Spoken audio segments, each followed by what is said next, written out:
ರಣ ಭೀಕರ ಬಿಸಿಲಿಗೆ ತತ್ತರಿಸಿದ್ದ ಸರ್ಕಾರಿ ನೌಕರರು ಸಾರ್ವಜನಿಕರು. ಗದಗ ಜಿಲ್ಲೆಯಲ್ಲಿ ಸುಮಾರು 39ರಿಂದ 40ರಷ್ಟು ತಾಪಮಾನ ಹೆಚ್ಚಾಗಿದೆ.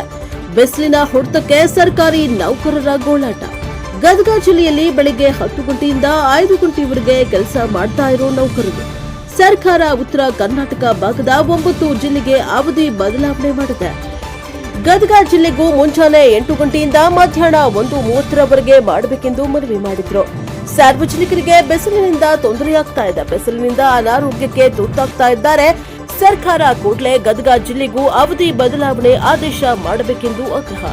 ಸಾರ್ವಜನಿಕರು ಬಿಸಿಲ ಹೊಡೆತಕ್ಕೆ ಗೋಳಾಡ್ತಾ ಇದ್ದಾರೆ. ಮುಂಜಾನೆ 10 ಗಂಟೆ ಆದ್ರೆ ಸಾಕು, ಮನೆಯಿಂದ ಹೊರಗಡೆ ಬರುವುದಿಲ್ಲ.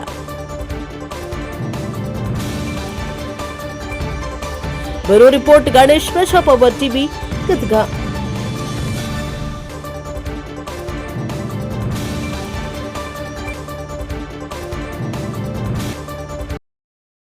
ಈಗ ತಾಪಮಾನ ಜಾಸ್ತಿ ಆಗ್ತಾ ಇದೆ. 40 ರೀಚ್ ಆಗಿದ್ದೀವಿ ನಾವು ಆಲ್ರೆಡಿ.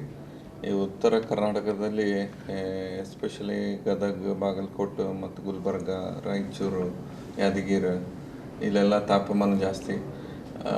ನಾವು ಈ ತಾಪಮಾನದಿಂದ ನಮ್ಮನ್ನು ಯಾವ ರೀತಿ ರಕ್ಷಣೆ ಮಾಡ್ಕೋಬೇಕಂತಂದ್ರೆ, ಒಂದು ಬೆಳಗ್ಗೆ 10 ಗಂಟೆಯಿಂದ ಸಾಯಂಕಾಲ 4 ಗಂಟೆವರೆಗೂ ನಾವು ಹೊರಗಡೆ ಹೋಗಬಾರ್ದು. ಮನೆಯಲ್ಲೇ ಇರಬೇಕು, ಇಲ್ಲ ಆಫೀಸಲ್ಲೇ ಇರಬೇಕು. ಆಮೇಲೆ ನಾವು ಜಾಸ್ತಿ ನೀರಿನ ಅಂಶ ತಗೋಬೇಕು. ನೀರಿನ ಅಂಶ ಅಂತಂದರೆ ಈಗ ಶರಬತ್ತಾಗಲಿ, ಇಲ್ಲ ಅಂತಂದರೆ ಎಳ್ನೀರಾಗಲಿ, ಮಜ್ಜಿಗೆ ಆಗಲಿ, ನೀರಾಗಲಿ, ಇದನ್ನೆಲ್ಲ ಸೇವನೆ, ORS ಆಗಲಿ, ಇದನ್ನೇ ಸೇವನೆ ಮಾಡಬೇಕಾಗುತ್ತೆ. ಯಾಕಂದರೆ ಲವಣಾಂಶ ಮತ್ತು ನೀರಿನ ಅಂಶ ಕಡಿಮೆ ಆದಾಗ ನಮಗೆ ಡಿಹೈಡ್ರೇಷನ್ ಆಗ್ತೈತಿ. ಡಿಹೈಡ್ರೇಷನ್ ಜೊತೆಗೆ ಅದರಿಂದ ತಲೆನೋವು ಬರುತ್ತೆ, ವಾಂತಿ ಆಗ್ತದೆ, ಇಂಥವೆಲ್ಲ, ಮತ್ತು ಹೀಟ್ ಸ್ಟ್ರೋಕ್ ಆಗ್ತದೆ. ಇದನ್ನೆಲ್ಲ ತಡೆಗಟ್ಟೋದಕ್ಕೆ ನಾವು ಸರಳ ಕ್ರಮಗಳನ್ನು ಅನುಸರಿಸಿದರೆ ನಮಗೆ ಯಾವುದೇ ತೊಂದರೆ ಆಗೋದಿಲ್ಲ. ಆಮೇಲೆ ಹೊರಗಡೆ ನಾವು ಹೋದಾಗ ಕ್ಯಾಪ್ ಹಾಕ್ಕೊಂಡು ಹೋಗಬೇಕು. ಆಮೇಲೆ ಕಾಟನ್ ಬಟ್ಟೆ ಹಾಕ್ಕೊಂಡು ಹೋಗ್ಬೇಕು. ಬಿಗಿಯಾದ ಬಟ್ಟೆ ಹಾಕ್ಕೊಂಡು ಹೋಗ್ಬಾರ್ದು. ಡಾರ್ಕ್ ಕಲರ್ಡ್ ಡ್ರೆಸ್ ಹಾಕ್ಕೊಂಡು ಹೋಗ್ಬಾರ್ದು. ಇವನ್ನ ಕೆಲವೊಂದಿಷ್ಟು ಕ್ರಮಗಳನ್ನು ನಾವು ಅನುಸರಿಸ್ಬೇಕು. ಅದರ ಜೊತೆಗೆ ಹಣ್ಣನ್ನು ಜಾಸ್ತಿ ತೊಗೋಬೇಕ್ರಿ. ಹಣ್ಣು ಅಂತಂತಂದರೆ ನಾವು ಕರ್ಬೂಜ ಆಗಲಿ, ಕಲ್ಲಂಗಡಿ ಆಗಲಿ, ಅಥವಾ ಹಣ್ಣಿನ ಜ್ಯೂಸ್ ಆಗಲಿ, ಇದನ್ನು ಸೇವನೆ ಮಾಡಿದರೆ ನಮಗೆ ಬಿಸಿಲಿನ ತಾಪಮಾನದಿಂದ ನಮ್ಮ ದೇಹವನ್ನು ಆರೋಗ್ಯವಾಗಿ ಇಟ್ಕೋಬೋದು. ಈಗ ಈ ಬಿಸಿಲಿನಿಂದ ಡಿಹೈಡ್ರೇಷನ್ ಆಗ್ತದೆ, ಹೀಟ್ ಸ್ಟ್ರೋಕ್ ಅಂತೀವಿ ನಾವು, ಸನ್ ಸ್ಟ್ರೋಕ್. ಆ ರೀತಿ ಆದಾಗ ನಮ್ಮ ಆಸ್ಪತ್ರೆಗೆ ಬಂದರೆ, ನಮ್ಮ ಆಸ್ಪತ್ರೆಯಲ್ಲಿ ನಾವು ಅನೇಕ ವ್ಯವಸ್ಥೆ ಮಾಡ್ಕೊಂಡಿದ್ದೀವಿ.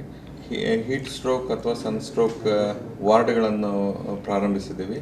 ಅದರಲ್ಲಿ 10 ಬೆಡೆಡ್ ವಾರ್ಡ್ ಇದೆ ನಮ್ಮದು. 5 ಮೇಲ್ಸಿಗೆ 5 ಫಿಮೇಲ್ಸಿಗೆ, ಮತ್ತು ಮಕ್ಕಳ ವಾರ್ಡನ್ನು ನಾವು ಮಾಡಿದ್ದೀವಿ.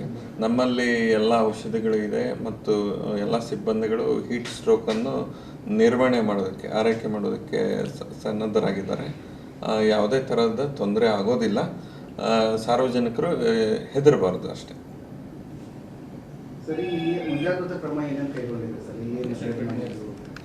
ನಾವು ಮುಂಜಾಗ್ರತಾ ಕ್ರಮ ಅಂತಂತಂದರೆ, ಈಗ ಆಲ್ರೆಡಿ ನಮಗೆ ಡಿಹೈಡ್ರೇಷನಿಂದ ಬರೋ ಪೇಷಂಟ್ಸ್ ಆಗಲಿ, ವಾಂತಿ ಭೇದಿಯಿಂದ ಬರೋ ಪೇಷಂಟ್ಸ್ ಆಗಲಿ, ಅವ್ರನ್ನೆಲ್ಲ ನಾವು ಅಡ್ಮಿಟ್ ಮಾಡಿಕೊಂಡು ಸರಿಯಾದ ಟ್ರೀಟ್ಮೆಂಟ್ ಕೊಡ್ತಾ ಇದ್ದೀವಿ. ಮತ್ತು ಜಿಲ್ಲಾಡಳಿತದ ವತಿಯಿಂದ ಮತ್ತು ಪುರಸಭೆಯಿಂದನೂ ಕೆಲವೊಂದಿಷ್ಟು ಕ್ರಮಗಳನ್ನು ತೆಗೆದುಕೊಂಡಿದ್ದಾರೆ. ಇದು ಯಾವ ರೀತಿ ಜನರು ಇರಬೇಕನ್ನೋದನ್ನು ಎಲ್ಲರಿಗೂ ತಿಳಿಸ್ತಾ ಇದ್ದೀವಿ. ಇದರಿಂದ ನಾವು ನಮ್ಮ ಆರೋಗ್ಯವನ್ನು ಕಾಪಾಡ್ಕೋಬೋದು. 10 ಬೆಡ್ಸ್ ಇದೆ ಈಗ. ಅದರಲ್ಲಿ 5 ಮೇಲ್ಸಿಗೆ 5 ಫಿಮೇಲ್ಸಿಗೆ. ಕರ್ನಾಟಕ ರಾಜ್ಯದ ಬಿಸಿಲಿನ ಉಷ್ಣಾಂಶವನ್ನು ಪರಿಶೀಲಿಸಿ ರಾಜ್ಯ ಸರ್ಕಾರ ಈಗಾಗಲೇ 9 ಜಿಲ್ಲೆಗಳನ್ನು ಬೆಳಗಿನ ಅವಧಿ ಕಾರ್ಯನಿರ್ವಹಿಸಲಿಕ್ಕೂ ಆದೇಶ ಮಾಡಿದೆ. ಆ 9 ಜಿಲ್ಲೆಗಳು ಯಾವುವೆಂದರೆ, ಹೈದರಾಬಾದ್ ಕರ್ನಾಟಕದಲ್ಲಿರ್ತಕ್ಕಂಥ 7 ಜಿಲ್ಲೆಗಳು, ಇನ್ನು ಬೆಳಗಾವಿ ವಿಭಾಗ ಮಟ್ಟದಲ್ಲಿರ್ತಕ್ಕಂಥ ಬಿಜಾಪುರ ಮತ್ತು ಬಾಗಲಕೋಟೆ, ಈ 9 ಜಿಲ್ಲೆಗಳಿಗೆ ಬೆಳಗಿನ ಜಾವದಲ್ಲಿ ರಾಜ್ಯ ಸರ್ಕಾರಿ ನೌಕರರಿಗೆ ಬೆಳಗಿನ ಜಾವದಲ್ಲಿ ಬೆಳಗ್ಗೆ 8ರಿಂದ 1:30ವರೆಗೆ ಕಾರ್ಯನಿರ್ವಹಿಸಲು ಅವಕಾಶ ಮಾಡಿಕೊಟ್ಟಿದೆ ಬಿಸಿಲಿನ ತಾಪದಿಂದ. ಅದೇ ರೀತಿ ನಮ್ಮ ಗದಗ ಜಿಲ್ಲೆಯಲ್ಲೂ ಕೂಡ ಮಾಡಲಿ ಅಂತೇಳಿ ನಮ್ಮೆಲ್ಲರ ಒತ್ತಾಯ. ಗದಗ ಜಿಲ್ಲೆಯಲ್ಲೂ ಕೂಡ ಸಾಕಷ್ಟು ತಮ್ಮ ಮಾಧ್ಯಮದಲ್ಲಿ ಮತ್ತು ಪತ್ರಿಕಾದ ಆರೋಗ್ಯ ಇಲಾಖೆಯ ಸೂಚನೆ ನೋಡಿದರೆ, ಇಲ್ಲಿ ಕೂಡ ನಮ್ಗೆ ಈಗಾಗಲೇ 9 ಗಂಟೆಯಿಂದ ಬೆಳಗಿನ ಜಾವದ ಅವಧಿ ಅವಶ್ಯಕತೆ. ಯಾಕಂತ ಹೇಳಿದರೆ ಉಷ್ಣಾಂಶಗಳು ಇಲ್ಲಿ ಕೂಡ 40ಕ್ಕಿಂತ ಜಾಸ್ತಿ ಉಷ್ಣಾಂಶ ಇದೆ.